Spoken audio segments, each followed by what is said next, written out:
Well, it's been a Heads of State show today. Adam Silver last hour, Joel Klatt here. He's going to get to his reforms of college football. I gave you earlier 4 things that I love about the direction of college football because I think we had a spectacular year. Big noon Saturday. Saturdays in the fall. Joel Klatt, voice of college football here at Fox. So I want to take a step back before we go forward. Okay. So Notre Dame beat Penn State. We all watched it. Fans always think if they lose, it's the refs. The team that wins don't want to talk about that. But let's burrow down to one thing. If I said to you, Joel, why did Notre Dame beat Penn State? They are situationally sound. Yes. And most games in college football are lost, not won. And so, and really maybe even in the NFL, and I feel like a guy like Bill Belichick and Tom Brady and the Patriots made a living off of not beating themselves. Right. And that's kind of what this Notre Dame team does. I don't think that they overwhelmed either Georgia or Penn State, with anything crazy that those teams just couldn't overcome. But situationally, they really performed well. Third down, end of half, end of game.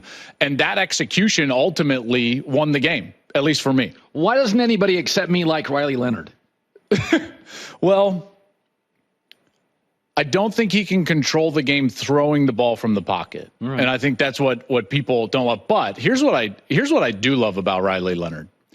Riley Leonard situationally is very sound, right? Because he's a veteran. So he understands how to operate the system and control and manipulate his own system per the situation of the game. And I think that's very important.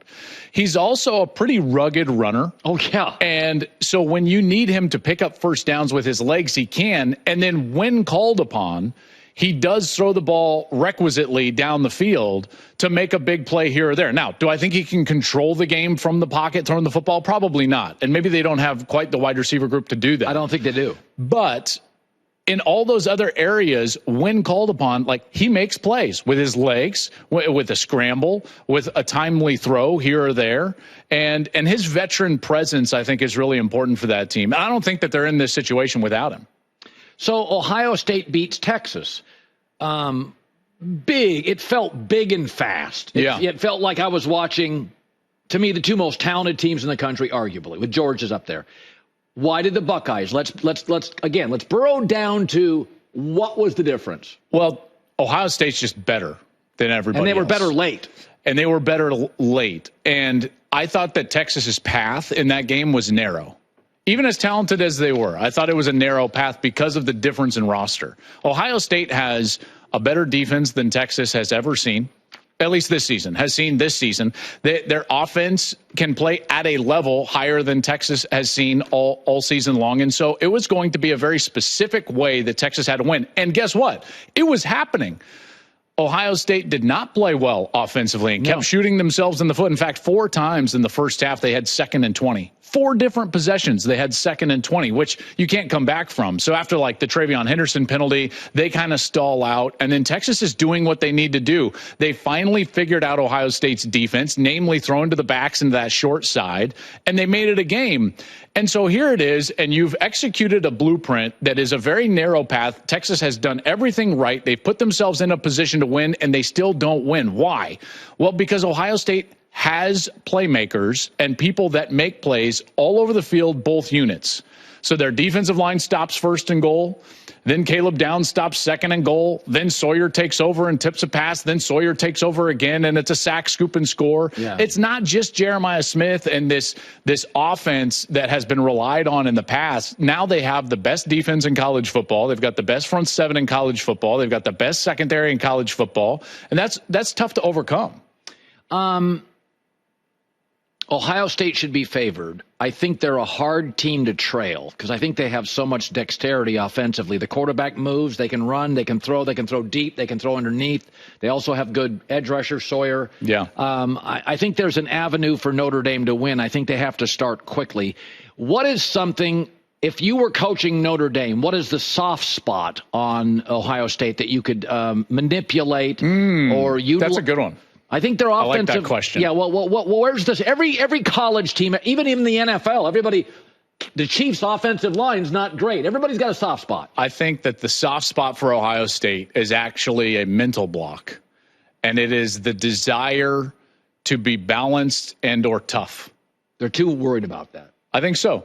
I think so. And when teams bait them in to running the football on first down, they're not as good as they could be. Now, you can claim that, like, well, the only teams to stop their running game are the ones that have a chance, so you got to stop the run. No. You got to invite them to try to run the football where they're overmatched. You see, what's the common thread between Nebraska, Michigan, and Texas? Is that in the interior of the defensive line, all three of those opponents felt like they could handle Ohio State's offensive line. So all three of those opponents invited Ohio State to just run the football. So they played soft coverage. They gave them numbers, meaning like they didn't have enough hats in the box to stop the run, and yet they relied on defensive line and tackle play to stop the run. And at times, Ohio State can fall into that trap. You see, when Ohio State's at their best, it's quick game. It's lateral. It's creative. The ball is out of Will Howard's hand. He's out of the pocket. He's rolling. He's half rolling. They're taking shots down the field.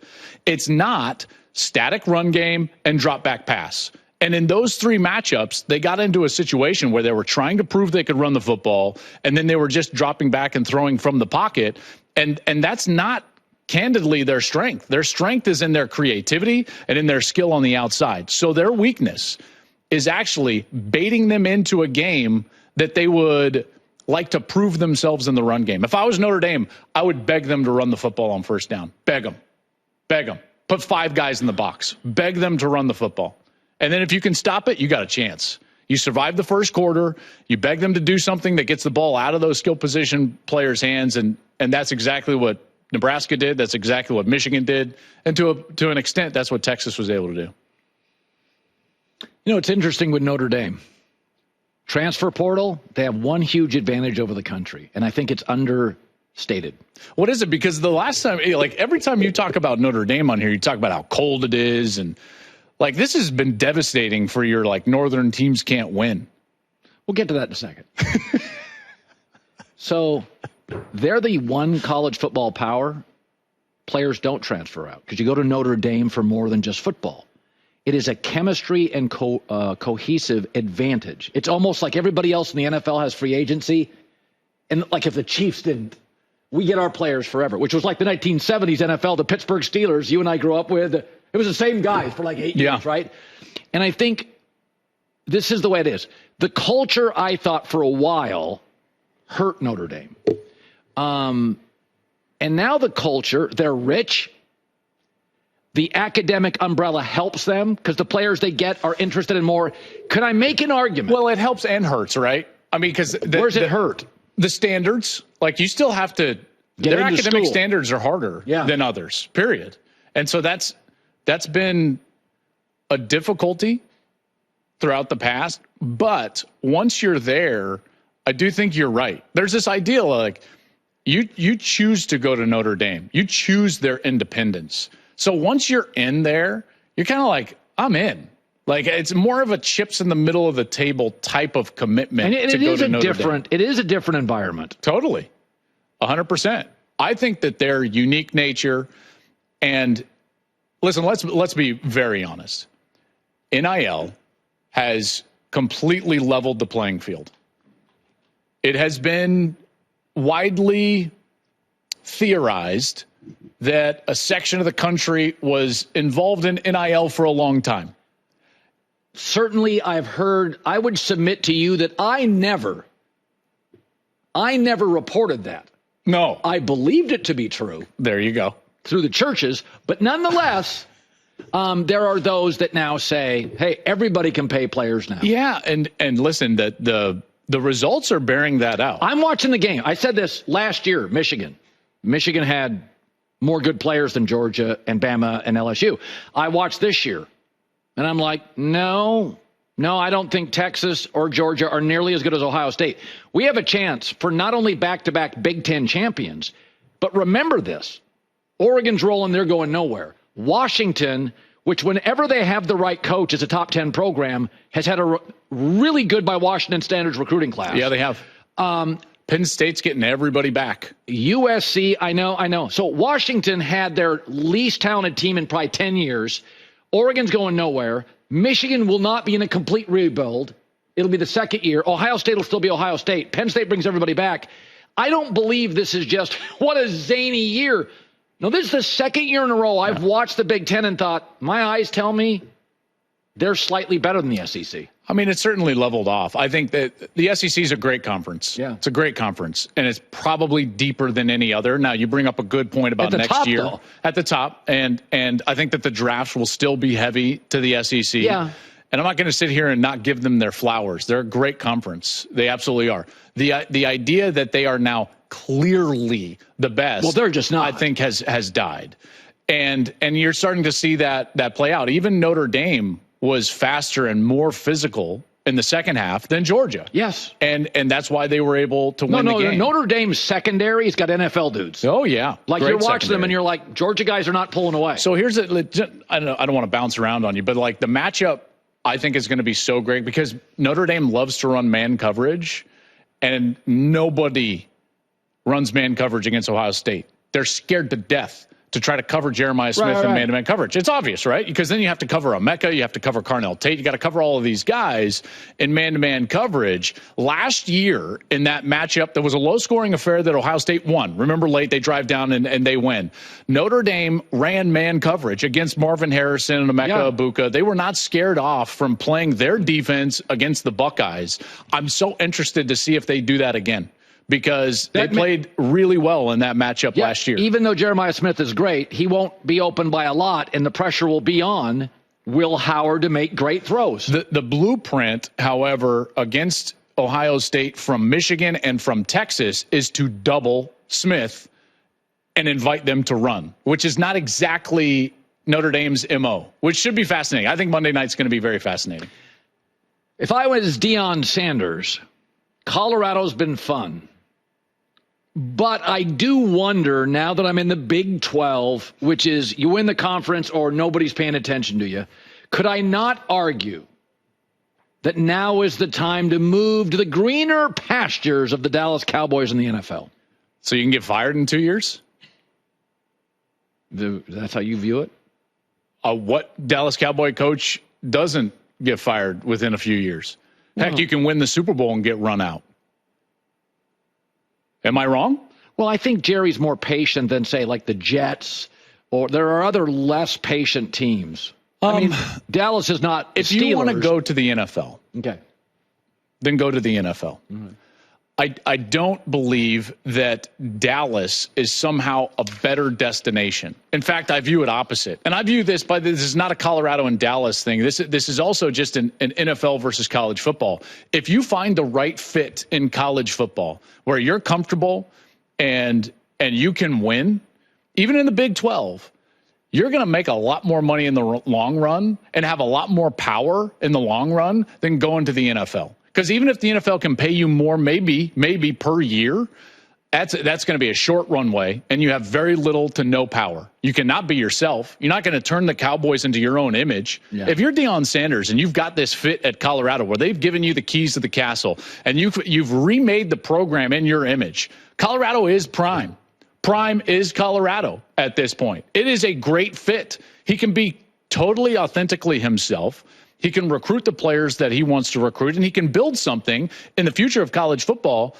I think by 26, the Big 12 will have 2 automatic bids into the playoff of a 14-team playoff. I think that that's coming.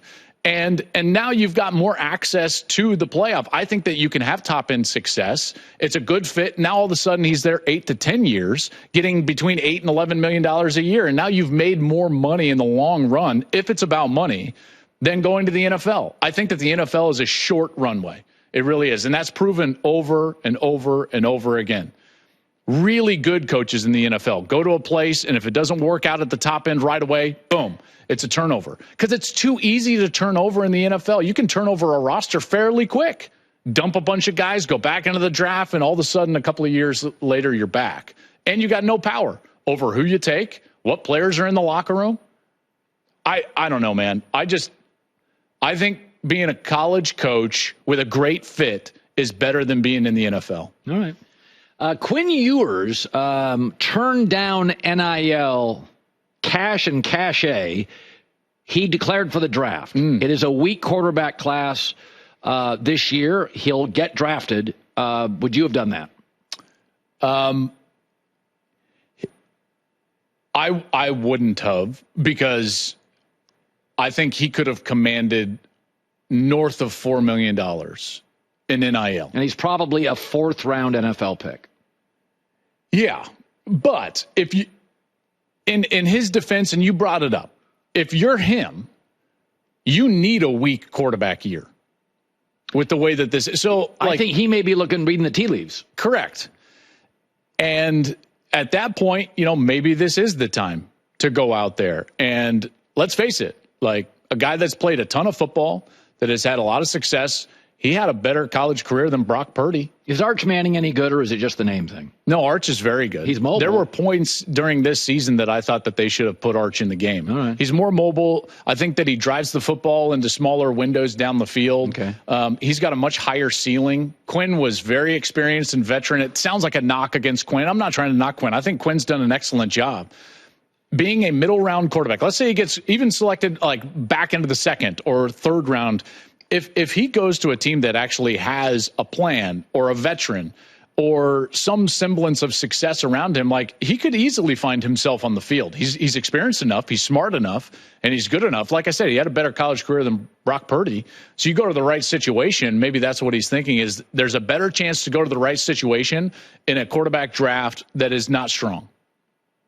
All right, finally, I don't want to get too much into the weeds, but we had Adam Silver on. If you were commissioner of football, give me a couple changes you would make with all the fluidity of the sport over the last couple years. Yeah, so I think everyone would dive into a specific problem, and I think that a lot of our specific problems are actually symptoms of something that's much larger in college football. So I would actually pull out and take more of a 30,000-foot view of college football.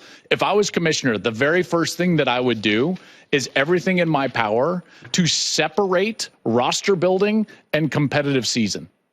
Right now, we mix the two, which is crazy. We have transfer portal and early signing in season. We're still not done with a national championship game, and yet the spring semester has started. Ohio State is in class for their spring semester and trying to play a national championship with guys that are not going to be in school in the spring semester. It's crazy, right? You have early. Should you have waivers or something? I think that we should finish the regular season closer to finish the postseason closer to the regular season. At worst, we should be playing the national championship game about January 7th or 8th. No, I think I always felt this about baseball, is if you shaved off some games, you could get into the postseason by like August 20th. Yeah. And so you'd play playoff baseball in the same weather as the regular season. I don't want late October baseball. I think college football wastes a couple of weeks early and a couple of weeks late. That's right. They just waste it. And then you battle with the NFL playoffs, which is not great for anybody. So that's the first thing. And then the very next thing that does is it allows you to fix roster building. And then so the number 2 thing would be, I would make one transfer portal window, not 2. Okay, you know what's interesting, though, as the NFL expands its games, we saw this year that week 18, it was a lot of just play backups. Yeah. So as you extend to you'll have a week 19. You'll have 2 weeks as it's become more quarterback-centric of, like, who cares? Yeah. I mean, this last week 18, there were like 2 games I had to watch. So there's a little window if college football is paying attention. The last 2 weeks of the regular season are not great in the NFL. Like contract your sport. So you know the craziest idea. What's that? Is in order to start the playoffs right after conference championship game week, I would actually move Army-Navy to the beginning of the season. It would be the first football game played in our country every football season. Oh, I love that. And it would be the national anthem to our sport, every level. We would not play. It wouldn't be the dumb, like Canton preseason game. No. We start the year in our country with Army-Navy, the national anthem, and commissioners of every conference and the NFL are there and dignitaries, and the president would be there, and we'd have flyovers, and it has become the de facto new year for our country anyways. Everyone's going back to school. We love football. So Army-Navy would be like my big kickoff to the football season for college and the NFL. That way, late in the year, they have their own standalone game. We can celebrate the heck out of that game, and then we can start the college football playoffs right away in the month of December. That's one of your better ideas. I appreciate that. I really do. I'm not even going to say anything. Like, I'm just going to take the compliment and say thank you. And just let it just let it be there. I appreciate that. Yeah. Well, you're welcome. Yeah. I got to tell you, today, not a lot of lifting for me. I had a couple of stewards of the game controlling it. J-Mac's sitting over here. He's been just a viewer today. Yeah, he was all upset with how much we weigh. Yeah, before we came on. Yeah, he's over Mr. Physical fitness over here. Yeah, Mr. Fitness over there, 173. I still think there's an age limit on when you can wear an NBA jersey on the beach. Oh, interesting. What is that? What's the limit? 7. I've taught my boys. I've got 3 boys. Yeah. And I've taught them, like, hey, you should never have another man's name on your back. I love that. I wear. That's it. That's the rule. That's just so. I embroider Herd on the back of most of my dress shirts. I thought you were about to say you have Herd tattooed on your back. That too. Hi, everybody. It's me, Uncle Colin. Subscribe here to get the latest from the Herd, including exclusive behind-the-scenes videos and more, wherever you may be, however you may be watching. Thanks again for making us part of your day.